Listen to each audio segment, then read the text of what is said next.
घर का drawing room भारी खामोशी से भरा हुआ था। घड़ी की टिक-टिक भी जैसे डरते-डरते चल रही थी। आरंभी बीचों बीच खड़ी थी, उसके कंधों पर अब भी सफ़ेद कोट पड़ा था। उसके गाल पर पड़ा थप्पड़ जल रहा था, लेकिन उसकी आंखों में आंसू नहीं थे, सिर्फ अविश्वास था। विश्वास की माँ ने धीरे-धीरे अपना हाथ नीचे किया। उनके चेहरे पर गुस्सा था, पर आंखों में कहीं गहरी घबराहट भी छिपी थी। विश्वास पत्थर की तरह खड़ा था, एक तरफ उसकी माँ, दूसरी तरफ उसका प्यार। तुम्हारी हिम्मत कैसे हुई? माँ की आवाज़ काँप रही थी। तुमने हमारे परिवार की इज्जत मिट्टी में मिला दी। आरंभी ने धीमे लेकिन ठोस स्वर में कहा, मैंने कुछ गलत नहीं किया। गलत नहीं किया? माँ चीखी। तुमने शुरुआत से हमसे झूठ बोला। यह आरोप थप्पड़ से भी ज्यादा चुभा। विश्वास आगे बढ़ा। माँ, प्लीज, पहले उसे बोलने तो दीजिए। कहने को कुछ बचा ही नहीं है। माँ ने तीखे स्वर में कहा, यह लड़की वैसी नहीं है, जैसी दिखती है। आरंभी ने विश्वास की तरफ देखा। उसे उम्मीद थी कि वहाँ भरोसा मिलेगा, पर वहाँ उलझन थी। वह चोट सबसे गहरी थी। हाँ, आरंभी ने धीरे से कहा, मैं वैसी नहीं हूँ जैसी आप सोचते हैं। कमरे में सन्नाटा छा गया। मैं सिर्फ आरंभी नहीं हूँ। और मैंने आप सबको धोखा देने का इरादा कभी नहीं रखा। मैं आपकी जिंदगी में आई क्योंकि मेरे पास कोई और रास्ता नहीं था। विश्वास की सांसें तेज हो गईं। सीधे सीधे कहो, बात क्या है? आरंभी ने गहरी सांस ली। सालों से दबा सच आज बाहर आने वाला था।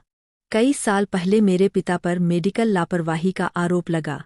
मीडिया ने उन्हें अपराधी बना दिया। अस्पताल ने उन्हें निकाल दिया। बदनामी के बोझ से मेरी माँ ने आत्महत्या कर ली। और मेरे पिता कुछ महीनों बाद टूटकर चल बसे। विश्वास की माँ ने ठंडे स्वर में कहा, इससे हमारा क्या लेना देना? आरंभी की आंखें सीधे उनकी आंखों से मिलीं। जिस अस्पताल ने मेरे पिता को बलि का बकरा बनाया था, वह आपका था। विश्वास सन्न रह गया। यह असंभव है। नहीं, आरंभी ने बैग से एक फाइल निकालते हुए कहा, उस अस्पताल के चेयरमैन आपके पिता थे।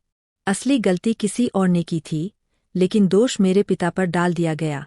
माँ के चेहरे का रंग उड़ गया। झूठ है यह। मेरे पास सबूत है। आरंभी ने कहा, मैं डॉक्टर इसलिए बनी ताकि सच सामने ला सकूं। जब मुझे पता चला कि विश्वास उसी परिवार से है, तो मैं दूर रहना चाहती थी। लेकिन सच से भागना आसान नहीं था। विश्वास की आवाज भरा गई। तुमने मुझे पहले क्यों नहीं बताया? क्योंकि मैं तुमसे प्यार करने लगी थी। आरंभी की आवाज टूट गई। मुझे डर था कि सच सुनकर तुम मुझसे नफरत करोगे। माँ ने तिरस्कार से कहा, तो तुम बदला लेने आई थीं? नहीं, आरंभी ने दृढ़ता से कहा, मैं न्याय लेने आई थी। तनाव बढ़ता जा रहा था। आरंभी ने फाइल खोलकर टेबल पर रख दी।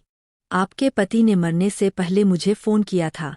वह सच स्वीकार करना चाहते थे। उन्हें अपराध बोध था। विश्वास हतप्रभ रह गया। पापा ने तुम्हें फोन किया था? हाँ, आरंभी बोली, लेकिन कोई था जो यह सच बाहर नहीं आने देना चाहता था। धीरे धीरे उसकी नज़र विश्वास की माँ पर टिक गई। माँ पीछे हट गईं। मुझ पर इल्जाम लगा रही हो? मैं इल्जाम नहीं लगा रही, आरंभी ने शांत स्वर में कहा, मैं सच बता रही हूँ। असली गलती आपके भाई ने की थी। एक बच्चे की मौत हुई थी। परिवार की इज्जत बचाने के लिए मेरे पिता को बलि चढ़ा दिया गया। विश्वास का दिल जोर से धड़कने लगा। मामा? माँ की आंखों से आंसू बहने लगे। हमारे पास और कोई रास्ता नहीं था। तुम्हारे चाचा की गलती से अस्पताल बंद हो जाता। तुम्हारे पिता ने सोचा एक इंसान की कुर्बानी देकर सब बच जाएगा।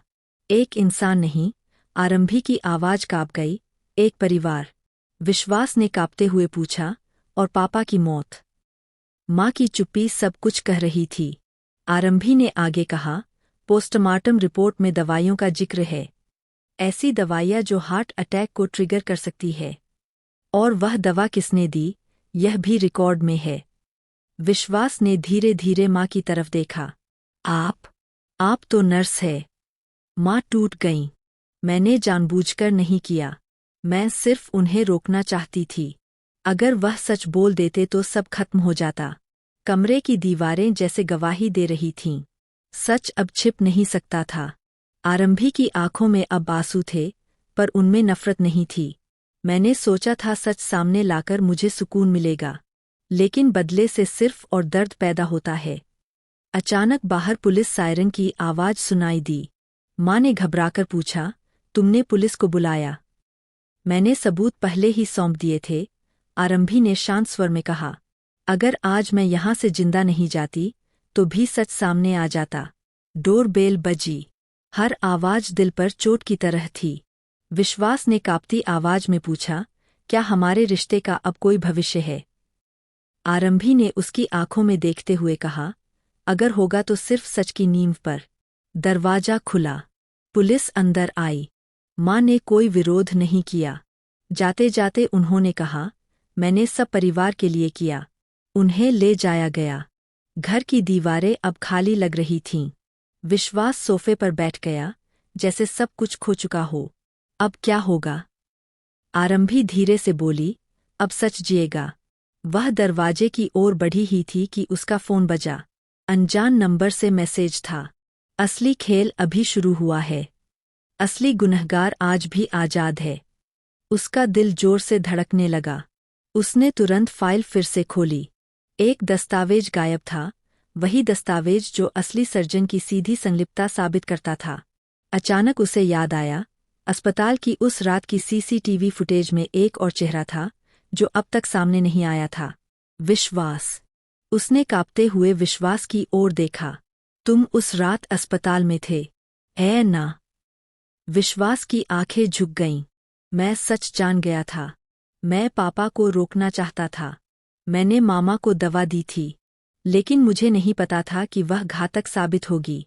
आरंभी के पैरों तले जमीन खिसक गई। तो तुम भी इस सच का हिस्सा थे? विश्वास की आंखों से आंसू बह रहे थे। मैं डर गया था। मैं परिवार को टूटते नहीं देख सकता था।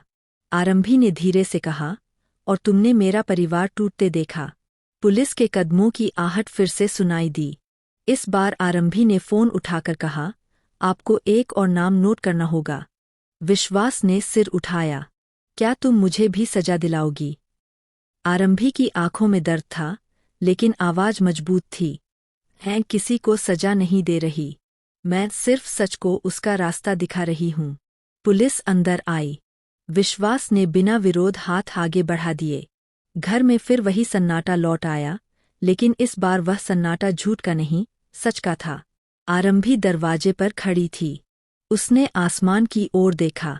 उसके पिता का नाम अब बेदाग था। उसकी माँ की आत्मा को शायद अब शांति मिलती। पा